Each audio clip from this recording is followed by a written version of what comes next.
नमस्कार, जय हिंद, जय भारत। चले मेरे प्यारे स्टूडेंट्स, क्लास 12th के जितने भी हैं, आज उनके लिए हम एक नया टॉपिक लेकर आए हैं विलियन से संबंधित, और उस टॉपिक का नाम है राउल्ट का नियम। लेकिन इस बात को ध्यान रखना कि द्रव विलियनों का जो वाष्प दाब होता है उसमें राउल्ट का नियम कैसे लगता है और उसके आधार पर किस प्रकार के फार्मूले बनते हैं। तो सबसे पहले हम आपको ये बताना चाह रहे हैं कि द्रव विलियनों के वाष्प दाब अर्थात वाष्प दाब क्या है, पहले ये जान लीजिए। देखिए, वाष्प दाब होता क्या है, जैसे आप किसी भगोने में पानी उबाल रहे हैं तो कुछ देर बाद पानी उबलता है, और जैसे आप उसको हीट करते हैं तो थोड़ा थोड़ा वो भाप बनना शुरू करती है, और ये भाप ऊपर रखी प्लेट पर टकराने लगती है। जैसे यहाँ पर देखिए, कुल मिलाकर के मैं ये बताना चाहता हूँ, जैसे यहाँ पर कोई प्लेट रखी है, यहाँ पर मान लीजिए कोई भगोना है, इस भगोने में क्या होता है, पानी भरा हुआ है। ये क्या यहाँ तक दिखाई दे रहा है? हाँ, दिखाई दे रहा है। यहाँ पर भगोना है, इसको आप हीट कर रहे हैं। ये अगर आप इसको हीट कर रहे हैं किसी गैस की सहायता से, मान लीजिए गैस है आपकी ये, तो यहाँ पर जो पानी है जब आप इसको हीट करते हैं तो ये पानी क्या होता है, ऊपर रखी प्लेट पर भाप बन करके उड़ करके टकराने लगती है। अर्थात यहाँ से धीरे धीरे ऊपर की ओर इस प्लेट पर टकराने लगती है। तो जब ये भाप बनता है, इस क्रिया को वाष्पन कहते हैं। क्या कहते हैं? वाष्पन। और जब ये ऊपर यहाँ टकरा जाती है तो टकराने के बाद ये भाप के कण इकट्ठा होती है, इसको संघनन कहते हैं। तो प्रारंभ में जब इसको हीट कर रहे हैं उस समय वाष्पन नहीं हो रहा था, लेकिन जैसे ही जब वाष्पन नहीं हो रहा है या संघनन नहीं हो रहा था, लेकिन जैसे जैसे वाष्पन बढ़ता है तो ऊपर प्लेट में इन वाष्पों का संघनन भी होने लगता है। अर्थात नीचे से पानी का भाप बनकर ऊपर उड़ेगा और ऊपर से इसी भाप के कणों का इकट्ठा होना अर्थात संघनन होकर के फिर लिक्विड फॉर्म में नीचे की ओर गिरता है। अर्थात इधर से भाप जाएगी, उधर से पानी की बूंदें गिरेगी। अर्थात इधर से वाष्पन हो रहा है और उधर से क्या हो जाएगा, संघनन हो रहा है। ये प्रोसेस चलेगा, नीचे से ऊपर वाष्पन और ऊपर से नीचे क्या होता है, संघनन। ठीक है, तो इस प्रकार से यहाँ पर क्या हो गया कि वाष्पन की भी क्रिया हो रही है और साथ साथ संघनन की भी क्रिया हो रही है।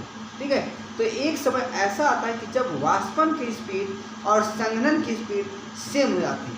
तो इसी अवस्था पर जब वाष्पन और संघनन अपनी साम्य अवस्था में आ जाते हैं तो जो वाष्प के कण होते हैं, जो उनका विलयन में दाब होता है, वही वाष्प दाब कहलाता है। तो वाष्प दाब की जो परिभाषा है, वाष्प दाब की परिभाषा क्या है, आप लिख सकते हैं। क्या लिख सकते हैं? वाष्प दाब में बता दे रहे हैं,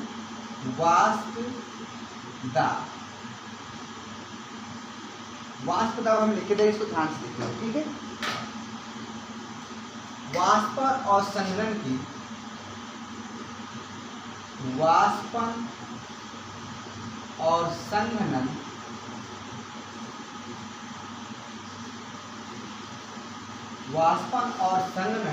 की साम्य अवस्था पर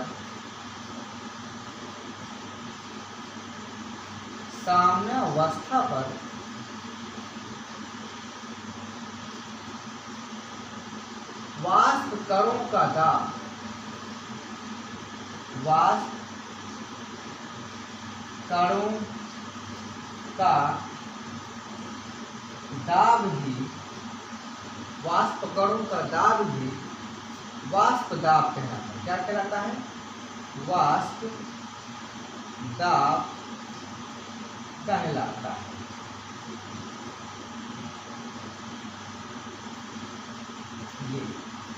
ये चीज होता है। ठीक है, अब इसी वाष्प दाब के लिए राउल्ट ने एक नियम दिया था, जिसे राउल्ट का नियम कहते हैं।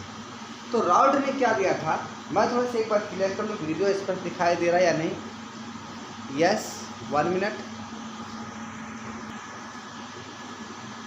चलिए ठीक है, ये रहा आपका साम्यावस्था पर वास्तव की परिभाषा।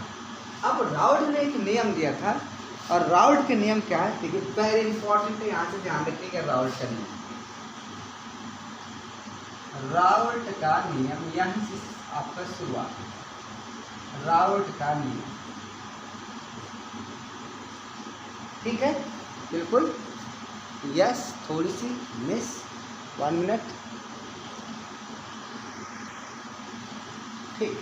चलो, तो राउल्ट ने क्या दिया था भैया, आप ध्यान से देखिएगा राउल्ट की परिभाषा, ठीक है। राउल्ट ने क्या कहा था, किसी निश्चित ताप पर,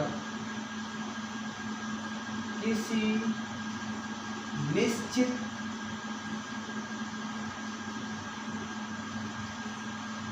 ताप पर, किसी निश्चित ताप पर विलयन में उपस्थित, विलयन में उपस्थित, विलयन में उपस्थित, क्या उपस्थित, विलयन में क्या हो सकते हैं, किसी वाष्पशील, किसी वाष्पशील, किसी वाष्पशील अवयवी घटक, अवयवी घटक, अवयवी घटक, अवयवी घटक का आंशिक दाब, का आंशिक दाब, आंशिक दाब, आंशिक दाब उस अवयवी घटक, उस अवयवी घटक, उस अवयवी घटक के मूल भिन्न के, अवयवी घटक के मूल भिन्न, मूल भिन्न के समानुपाती होता है, के समानुपाती होता है।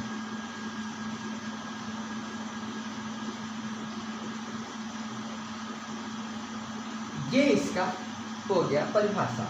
किसी निश्चित ताप पर विलयन में उपस्थित, किसी निश्चित ताप पर विलयन में उपस्थित, किसी निश्चित ताप में या पर कर लीजिए, पर विलयन में उपस्थित किसी वाष्पशील अवयवी घटक का जो आंशिक दाब होता है, उस अवयवी घटक के मूल भिन्न के समानुपाती होता है। इसका मतलब ये है कि विलयन में मान लो कोई दो घटक है, मान लो दो द्रव हैं, एक द्रव का नाम ए, एक द्रव का नाम बी, ठीक है।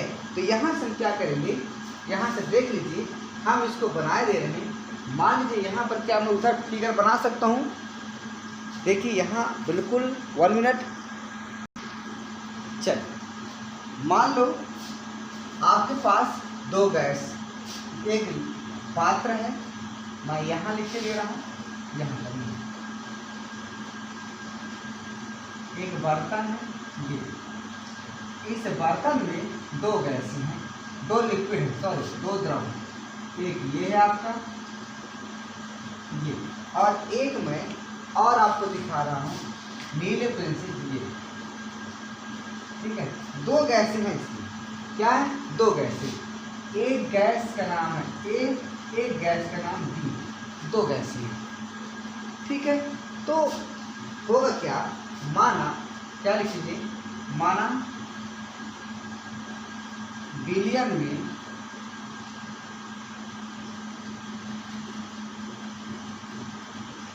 दो द्रव, दो द्रव ए और बी हैं, ए और बी, ठीक है। माना विलयन में दो द्रव ए एंड बी है, और ए का आंशिक दाब, आंशिक दाब, आंशिक दाब पीए है, और बी का आंशिक दाब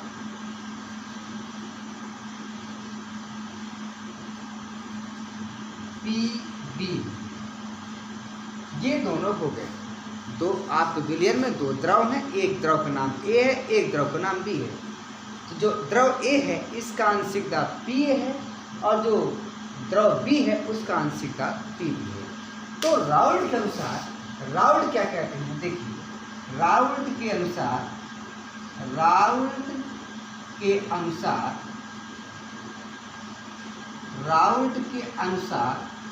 क्या कहते हैं कि जो गैस ए है, सॉरी द्रव ए है, तो उसका आंशिक दाब है अर्थात पी ए, ये प्रोपोर्शनल होता है काई ए, यानी जो भी द्रव ए है उसका जो मोल भिन्न है उसके समानुपाती होता है गैस द्रव ए का दाब।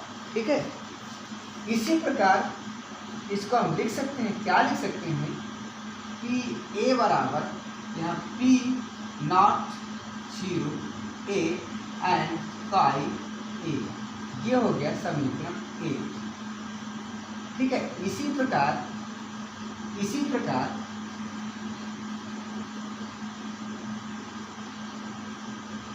जो द्रव बी है उसका आंशिक दाब क्या होगा, उसका आंशिक दाब पी बी बराबर पी नॉट 0 बी एंड काई बी ये। अब यहाँ जो 0 लिखा है पी नॉट 0 ए जो लिखा है, पी ए 0 या पी नॉट ए जो लिखा हुआ है, पी नॉट बी जो लिखा हुआ है, ये क्या होता है, ये ए जो आपका द्रव ए है ना उसका शुद्ध अवस्था में वाष्प दाब है।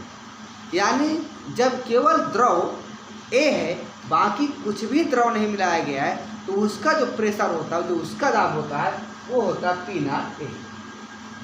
और ये जो द्रव मिलाया गया है, जो द्रव ए है उसका मोल भिन्न होता है काई ए। और इसी प्रकार यहाँ भी जो द्रव बी है उसका जो आपका पी बी नॉट 0 जो लिखा हुआ है, ये शुद्ध अवस्था में, मतलब जब द्रव बी मिलाया गया है उसमें अन्य कोई द्रव नहीं मिलाया गया है, तो शुद्ध अवस्था में द्रव बी का आपका दाब है और ये द्रव बी का मोल भिन्न है। अब देखिए विलयन में दोनों द्रव हैं, दोनों का आंशिक दाब है और इन सभी का योग उस विलयन का वाष्प दाब होता है। इसलिए विलयन का वाष्प दाब क्या हो जाएगा, इसलिए विलयन का वाष्प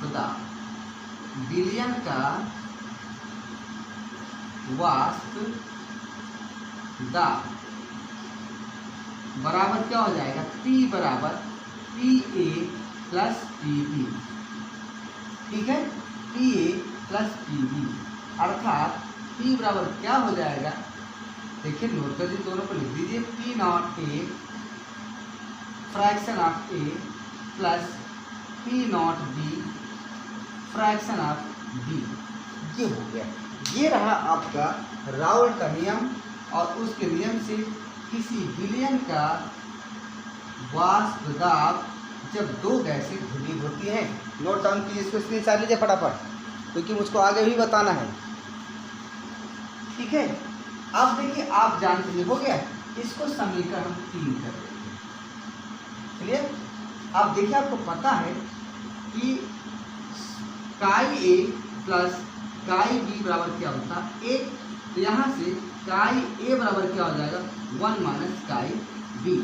क्या नीचे तक क्लियर दिखाई दे रहा है, नहीं दिखाई दे रहा है, कोई बात नहीं, 1 मिनट। ठीक है, तो अब देखिए यहाँ से काई ए का मान हम इसमें रख देंगे। जब यहाँ से काई ए का मान रख देंगे तो अब हमारा सवाल क्या बनना है, क्या फार्मूला बनना है। तो देखिए यहाँ से हमारा प्रेशर क्या है, जो विलयन का दाब है वो आपका है P not A fraction of A plus P naught B chi B. यहाँ से मान रखेंगे, किसका मान रखेंगे, काई ए का। यहाँ से पी नॉट ए और यहाँ हम मान रख देंगे chi A 1 minus fraction of B, chi B या fraction of B, and plus P naught B और यहाँ हो जाएगा फ्रैक्शन ऑफ बी। ठीक है, जब इसको खोलेंगे हम तो ये क्या बनेगा, P not A minus P not A fraction of B या chi B plus P naught B और यहाँ फ्रैक्शन ऑफ बी। यहाँ से P बराबर क्या हो जाएगा, देखिए पी नॉट ए और यहाँ पर क्या हो जाएगा, आप काई भी कॉमन हो जाएगा तो यहाँ से पी नॉट बी और यहाँ से माइनस पी नॉट ए और यहाँ से हम लिख देंगे फ्रैक्शन ऑफ बी या काई बी। तो यहाँ से देखिए ये आपका एक पुनः फार्मूला बन चुका है, यह रावट का नियम। ठीक है, अब इसी प्रकार आप अगर यहाँ पर काई एग्जैक्ट काई बी का मान रख लें तो दूसरा फार्मूला आ सकता है। तो कैसे आ सकता है, देखिए यहाँ से फिर से यहाँ से काई बी बराबर क्या हो जाएगा 1 माइनस काई ए। अब इसका मान रखेंगे तो क्या हो जाएगा, चेक करिए क्या होता है। देखिए यहाँ से क्या हो जाएगा, पी यहाँ क्या है बी है ना काई बी, तो यहाँ देखिए पी नॉट ए और यहाँ पर काई ए है और यहाँ पर प्लस पी नॉट बी और यहाँ से आप मान रखें काई बी का मान, यहाँ आपका मान आ जाएगा 1 माइनस काई ए। ठीक है, अब देखिए डायरेक्टली हम इसको लिख दें यहाँ और यहाँ, ये माइनस हो जाएगा या एक लाइन और लिख दीजिए अगर आपको दिक्कत हो तो ज़्यादा अच्छा है, लिख दीजिए कोई दिक्कत नहीं भाई, जगह पर्याप्त आप लिखिए। यहाँ से क्या हो जाएगा पी नॉट बी और यहाँ से क्या हो जाएगा पी नॉट बी और यहाँ पर काई ए। अब देखिए इसमें और इसमें आपको काई ए कॉमन है तो ये क्या हो जाएगा, यानी कि पहले पी भी लिखिए और यहाँ से पी नॉट ए और माइनस पी नॉट बी और यहाँ से आप काई ए कर दीजिए। ये तीसरा फार्मूला आपका आ चुका है। ठीक है, बहुत इंपॉर्टेंट फार्मूले हैं, इनको बड़े ध्यान से आप लगाइएगा, बड़े अच्छे से लगाइएगा, इजी भी हैं किंतु आप इसको अच्छे से देखिएगा। नोट डाउन कीजिए, स्क्रीन शॉट लीजिए इसका फटाफट।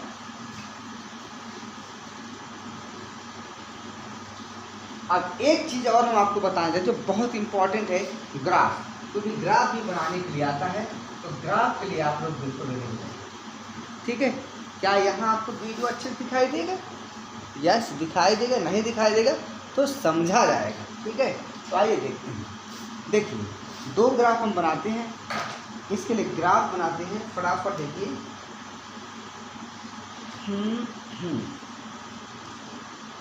लाल पेन का यूज करते हैं।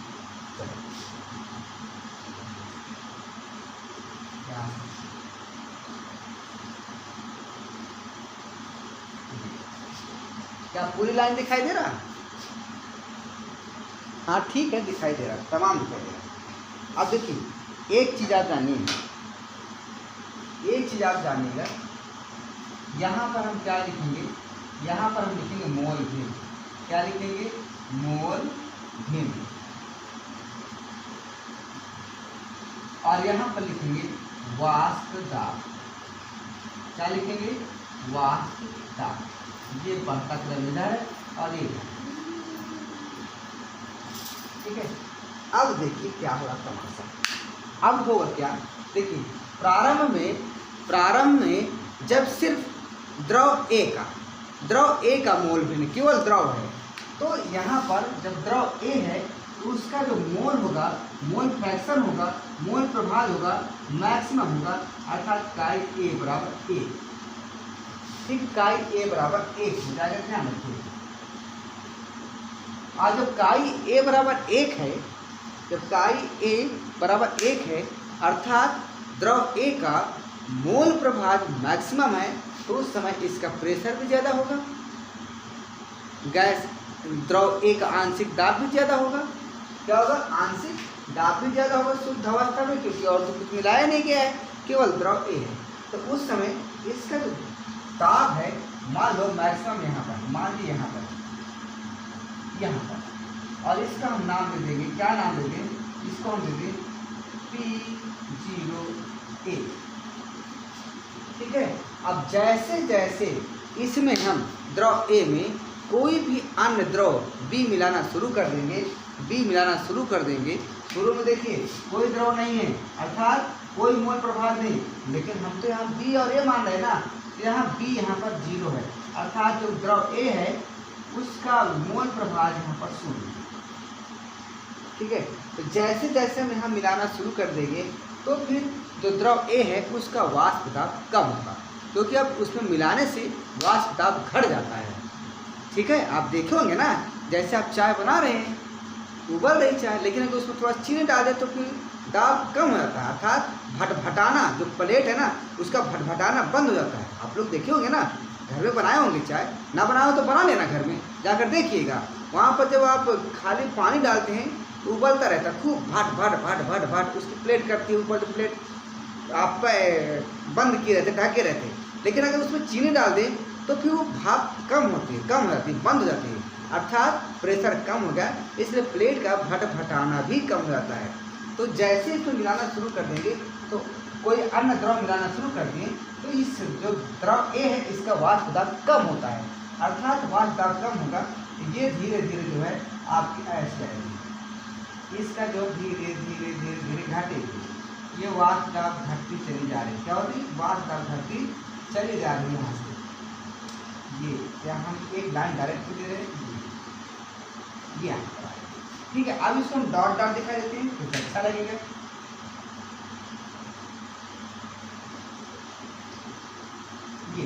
ये आपका किसका है? द्रव ए का ग्राफ। इसको लिख सकते हैं, क्या लिख सकते हैं इसको लिख सकते हैं पी ए बराबर पी नॉट 0 ए एंड काई ए। ठीक है, अब यहाँ पर दाब बिल्कुल 0 हो गया है, तो यहाँ पर जो क्या हो जाएगा, काई ए बराबर 0।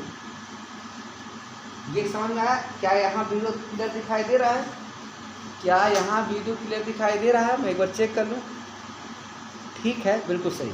देखिए, जैसे ही हमने यहाँ पर फिर इसको समझिए। आप देखिए, जब यहाँ पर केवल द्रव ए है तो उसका वाष्प दाब शुद्ध अवस्था में हाई होता है, तो यहाँ हाई है, और जैसे उसमें कोई अन्य द्रव मिलाएंगे तो वाष्प दाब उसका घटना शुरू हो जाएगा, और एक ऐसी अवस्था आ जाएगी कि ये बिल्कुल 0 हो जाएगा।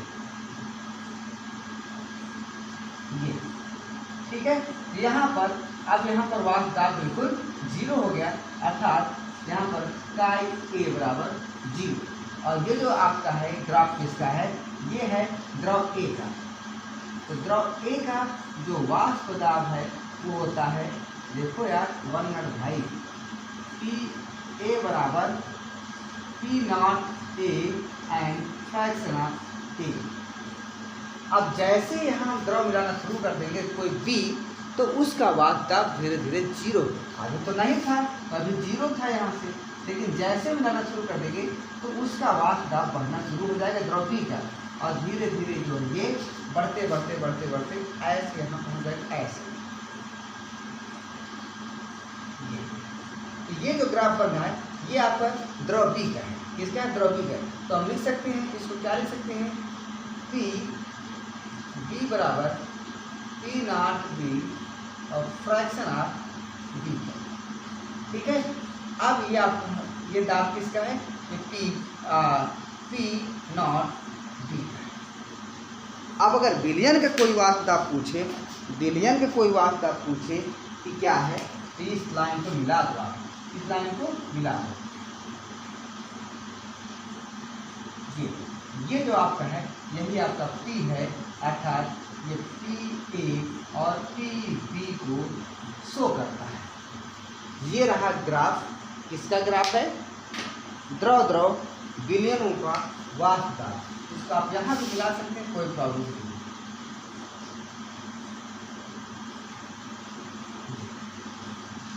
ठीक है, ये रहा आज का वीडियो। राउल्ट का नियम, जब किसी भी पात्र में दोनों जो घटक हैं वो द्रव हैं, उस सिचुएशन में राउल्ट का नियम क्या है आपको बता दिया गया है। अगर वीडियो अच्छा लगे तो ज़रूर शेयर करना शुरू कर दीजिए, क्योंकि पर डे हम इस साल जो नई सिलेबस है उसके अकॉर्डिंग इंटर वालों की केमिस्ट्री पढ़ाना शुरू कर दिए हैं। फर्स्ट केमिस्ट्री स्टार्ट हो चुकी है, विलयन का चैप्टर चालू है।